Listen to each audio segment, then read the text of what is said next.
அன்னைக்கு தான் அவங்களுக்கும் எனக்கும் கடைசி நாளாக இருக்கும்னு சொல்லி எனக்கு தெரியவே தெரியாது. 2 பேரும் சண்டை போட்டோம், அழுதாங்க, போயிட்டாங்க. அவங்க முதல் நாள் என்னை பார்த்தது இன்னுமே என் கண்ணுக்குள்ளே ஓடிக்கிட்டே இருக்கு. என்னோட கேரக்டரையும் ஒருத்தங்க ரசிப்பாங்கன்னு சொல்லி எனக்கு அன்னைக்கு தான் தெரியும், அதுவும் எனக்கே தெரியாம. உண்மையை சொல்லவா, சண்டையில தான் ஆரம்பிச்சிட்டுங்க லவ். ஆனால் அன்னைக்கு எனக்கு தெரியாதுல்ல சண்டையிலே முடியும்னு.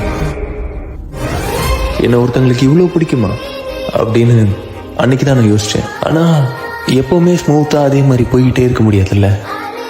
லைஃப்பில் நிறைய சண்டை வரும், வந்துச்சு. ஆனால் அன்னைக்கு அவங்க அழுகையை துடைக்கிறதுக்கு நான் அவங்க கூட இருந்தேன். இதுலேருந்து நான் ஒன்று மட்டும் கற்றுக்கிட்டேன், இங்கே யார் மேலேயும் தப்பு இல்லை. லவ்ங்கிறது ஒரு ரேரான ஒரு விஷயம். அது மேபி உன் வாழ்க்கையில் வராமல் கூட போகலாம்.